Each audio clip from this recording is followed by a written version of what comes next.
Nous allons consacrer la présente vidéo à la deuxième partie de la description des structures de type spinel. Dans la première partie, nous avions d'abord défini ce que sont les structures de type spinel. Dans un deuxième temps, nous avons décrit puis représenté le contenu des mailles de type spinel avec anion à l'origine. Dans la présente vidéo, nous allons aborder un certain nombre de points dont le premier est la description des structures de type spinel direct avec cation A divalent à l'origine. Si on prend l'origine de la maille d'un spinel direct sur le cation divalent A, en l'occurrence Mg2+, dans le cas de MgAl2O4, ces cations forment un réseau cubique à face centrée de paramètres aspinels dont les sites tétraédriques en quinconce, à savoir la moitié alternée des sites tétra, sont également occupés par les mêmes cations A divalents. La représentation en perspective de la maille d'une structure de type spinel direct en représentant uniquement l'emplacement des cations divalents est la suivante. Comme on vient de le signaler, les cations A divalents dans une structure de type spinel direct forment un réseau cubique à face centrée. C'est-à-dire que dans le réseau décrivant cette structure, les cations occupent les sommets de la maille, ainsi que les centres de toutes les faces. Quant aux autres cations, ils occupent les centres de 4 petits cubes de côté A spinel sur 2, cubes situés en quinconce. C'est-à-dire que les cations en question vont occuper les centres de 4 cubes alternés de côté A spinel sur 2 parmi les 8 cubes de côté A spinel sur 2 que contient la maille de type spinel. Les positions de ces cations peuvent être alors 1 quart, 1 quart, 1 quart, 3 quarts, 3 quarts, 1 quart, 1 quart, 3 quarts, 3 quarts, et 3 quarts, 1 quart, 3 quarts. Les cubes dans lesquels se trouvent ces cations sont ceux dont les bases sont colorées en vert et situées à z est égal 0 et z est égal 1. Si on isole l'un de ces petits cubes de côté A spinel sur 2, son contenu est le suivant. Le cation divalent centrant le petit cube se trouve entouré tétraédriquement par 4 autres cations divalents de même nature. Nous faisons remarquer au passage que la disposition des cations divalents A dans la maille spinel est exactement la même que celle des atomes de carbone dans la structure du carbone diamant. D'un autre côté, si on remplace les cations formant un cubique à face centrée par des anions et les cations qui sont à l'intérieur de la maille par des anions, la structure obtenue sera celle des structures de type ZNS blend, comme on peut le rappeler par la représentation en perspective suivante. Dans cette figure représentant la projection en perspective des structures du type ZNS blend avec origine sur anion, on voit effectivement que les anions forment un cubique à face centrée et que les cations se trouvent au milieu de petits cubes de côté A sur 2 disposés en quinconce.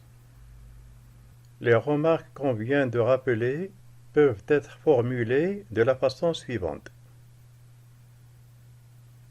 Pour décrire maintenant totalement une structure de type direct avec cation divalent à l'origine, et comme on l'a fait déjà pour la représentation de la maille avec anion à l'origine, on divise la maille de paramètres à spinel en 8 petits cubes appelés octants d'arêtes à spinel sur 2 comme illustré sur la figure suivante.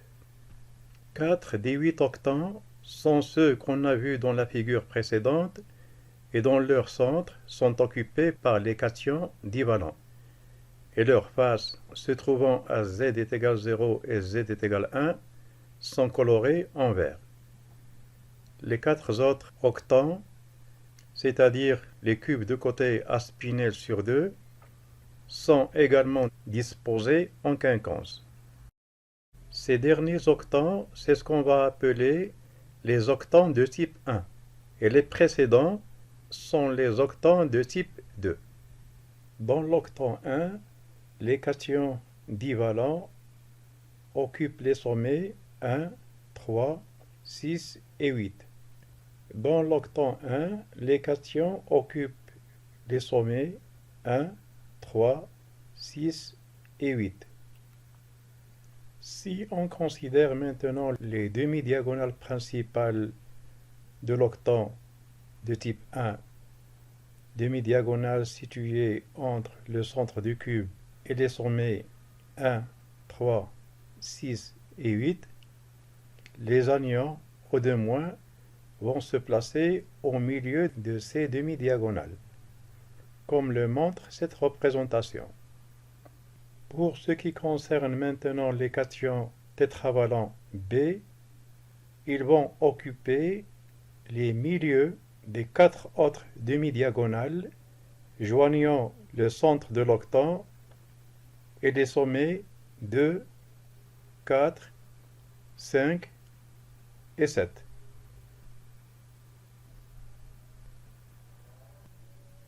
Si on examine de près cette figure, on remarque que les 4 anions et les 4 cations qui sont à l'intérieur de l'octant de type 1 sont au sommet d'un petit cube de côté à spinel sur 4 et dans lequel les anions forment un tétraèdre et il en est de même pour les cations B.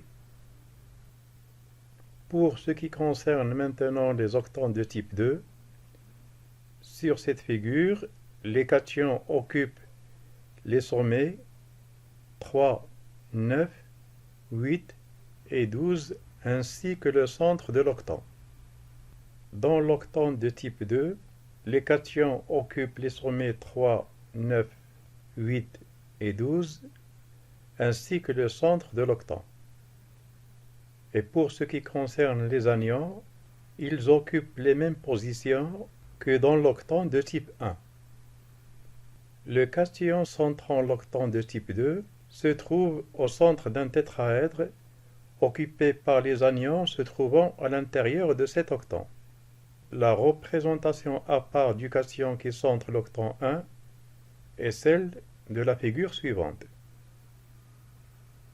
Les anions occupent de façon alternée les sommets d'un petit cube de côté à spinel sur 4, comme c'était le cas exactement pour les anions dans l'octant de type 1. D'après le petit cube de côté à spinel sur 4 de gauche, on voit bien que la distance de coordination entre le cation B et l'anion est égale au côté de ce petit cube de côté à spinel sur 4. À savoir que cette distance est égale exactement à spinel sur 4. Quant à la distance de coordination entre le cation divalent et l'anion, elle est égale à la moitié de la diagonale principale du cube du côté à spinel sur 4. Numériquement, cette distance est égale à a spinel racine de 3 sur 8. En résumé, dans les structures de type spinel direct, les anions oxygène sont positionnés de la même façon dans tous les octants. Ils forment les sommets d'un tétraèdre inscrit dans un cube d'arêtes à spinel sur 4. Dans les octants de type 1, les oxygènes sont situés au quart des diagonales de l'octant, qui pointe vers les 4 sommets de l'octant non occupé par les cations A. Dans les octants de type 2, les oxygènes sont situés au quart des diagonales de l'octant qui pointent vers les 4 sommets de l'octant occupés par les cations A. Et les figures des octants 1 et 2 montrent, comme on l'a expliqué, que les distances de coordination entre le cation divalent et l'oxygène est égale à A spinel racine de 3 sur 8, et la distance de coordination entre le cation B et l'oxygène est égale à A spinel sur 4. Les cations divalents A occupent le centre d'un octant sur 2, il s'agit des octants de type 2, ainsi que la moitié alternée des sommets de tous les octants. Il s'agit, dans les figures précédentes, des sommets 1, 3, 6, 8 et des sommets 3, 9, 8 et 12. Les cations trivalents B se situent dans un octant sur 2. Il s'agit des octants de type 1 ne contenant pas de cation A divalent au centre. Comme les atomes d'oxygène dans les octants de type 1, les cations B sont situées au quart des diagonales de l'octant 1, qui pointe vers les 4 sommets de l'octant non occupé par les cations A. Sommets 1, 3, 5 et 7, sur la figure de l'octant 1 précédente. Comme les anions, les cations B forment un tétraèdre inscrit dans un cube d'arête A spinel sur 4. Le tétraèdre formé par les oxygènes et celui formé par les cations B sont opposés diagonalement et ont le même centre. Les liaisons AO sont dirigées dans les directions des diagonales principales 1, 1, 1, moins 1, 1, 1, 1, moins 1, 1 et 1, 1, moins 1, tandis que les liaisons BO sont dirigées dans les directions 0, 0, 1, à savoir celle de l'axe OZ. Perpendiculairement à la direction 0, 0, 1, des plans ne contenant que des sites A alternent avec des plans ne contenant que des sites B. Généralement, les anions d'oxygène ne sont pas situés en position exacte du sous-réseau cubique à face centrée. Le réseau formé par les atomes d'oxygène n'est cubique à face centrée qu'en première approximation.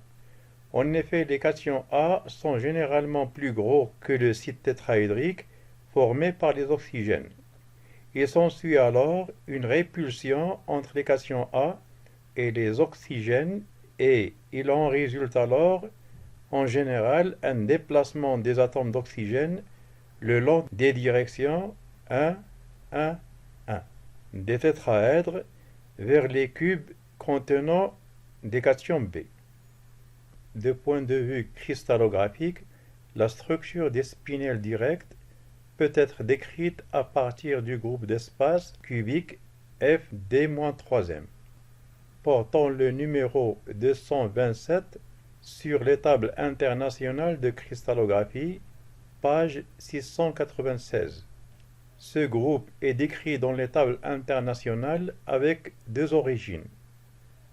Le premier cas est celui où l'origine se trouve sur -4 3m, à savoir sur l'intersection des éléments de symétrie -4, 3 et m, à savoir que l'origine est prise sur un cation divalent A. Le deuxième cas est celui où l'origine est prise sur -3m, à savoir sur l'intersection des éléments de symétrie -3 et m, c'est-à-dire que l'origine est prise sur un cation trivalent B.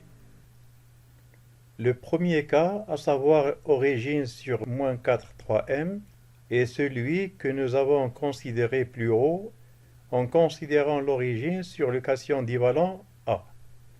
Dans ce cas, les positions du groupe spatial FD-3m susceptibles d'être occupées par les différents ions sont les positions particulières 8A, 16D et 32E du groupe d'espace FD-3m.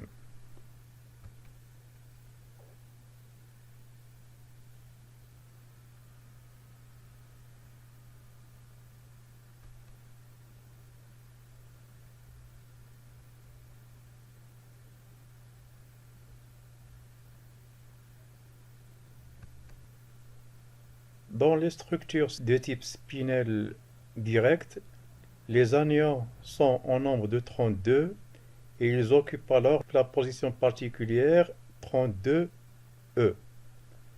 Sur les tables internationales de cristallographie correspondant au groupe FD-3m, on indique pour la position 32E que 8 positions.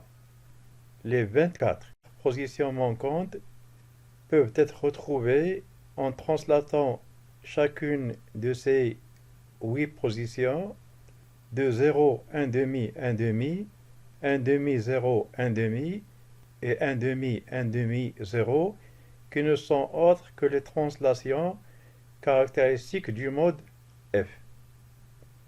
De même pour la position des cations trivalents, qui est la position particulière 16D, les positions équivalentes doivent être au nombre de 16, alors qu'on n'en indique sur les tables internationales que 4. Les 12 autres restantes, comme dans le cas précédent, vont être retrouvées par les translations caractéristiques du mode F qu'on a cité il y a un instant. De même, les cations A sont en nombre de 8, et ils vont alors occuper la position particulière 8A du groupe d'espace FD-3m, et sur ce groupe, on n'indique que 2 positions. Les 6 autres manquantes vont être retrouvées, comme pour les anions et les cations B, par les translations caractéristiques du mode F. Les 32 positions des anions, à savoir la position particulière 32E du groupe d'espace FD-3m, sont obtenues, comme on l'a signalé auparavant, en appliquant aux 8 positions reportées sur les tables internationales de cristallographie les translations du mode F qui sont 0, 1 demi, 1 demi, 1 demi, 0, 1 demi et 1 demi, 1 demi, 0. Une fois donc ces translations effectuées, l'ensemble des 32 positions des anions sera alors le suivant. De même, les 16 positions des cations trivalents B, qui occupaient donc la position particulière 16D du groupe FD-3m, donc les 16 positions sont obtenues en appliquant aux positions de 16D reportées sur les tables internationales de cristallographie les translations du mode F. Et dans ces conditions, les 16 positions sont alors les suivantes. De la même façon, les 8 positions des cations A sont obtenues en translatant les 2 positions indiquées sur les tables internationales, en translatant ces positions de 0, 1 demi, 1 demi, 1 demi, 0, 1 demi et 1 demi, 1 demi, 0. Et les 8 positions des cations divalent A seront alors les suivantes.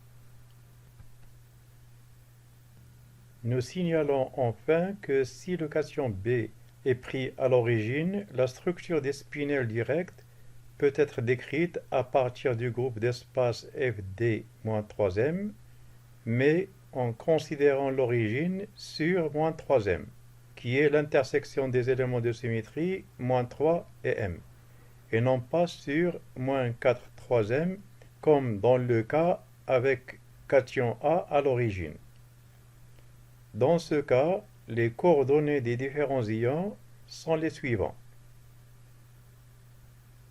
Sur les tables internationales de cristallographie, ces positions sont indiquées de la façon suivante.